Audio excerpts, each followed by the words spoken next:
Champions trophy 2025 ఈ mega tourney వచ్చే ఏడాది జరగనున్నప్పటికీ అందరి దృష్టి దీనిపైనే ఉంది. పాకిస్తాన్ వేదికగా జరగబోయే ఈ టోర్నీలో భారత్తో సహా 8 జట్లు పాల్గొననున్నాయి.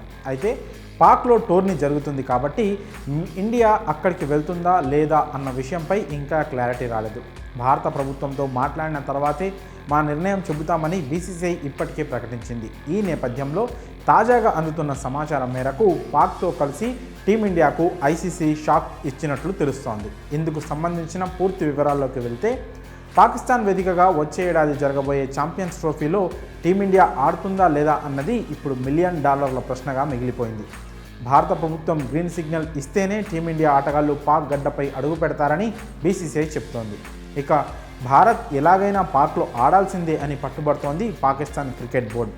ఒకవేళ టీమిండియా పాకిస్తాన్కు రావడానికి ఇష్టం లేకపోతే హైబ్రిడ్ మోడల్లో తటస్థ దేశాల్లో మ్యాచ్ను నిర్వహించాలన్న ఆలోచనలో కూడా ఐసీసీ ఉంది.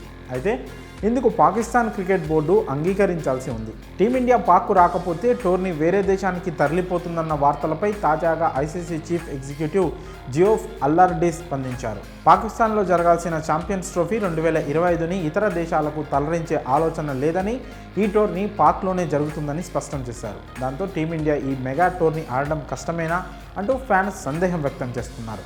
గత కొన్ని నెలలుగా సాగుతున్న ఈ వ్యవహారం ఇప్పట్లో ఒక కొలిక్కి వచ్చేలా కనిపించడం లేదు. ఇక తటస్థ దేశాల్లో భారత్ ఆడే మ్యాచ్లు నిర్వహించాలని ఐసీసీ ఆలోచిస్తున్నప్పటికీ అందుకు పాకిస్తాన్ ఒప్పుకోవడం లేదు.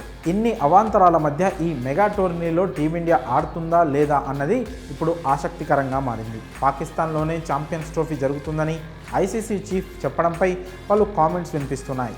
ఐసీసీతో కలిసి పాక్ భారత్కు దెబ్బేసిందని నెటిజన్లు కామెంట్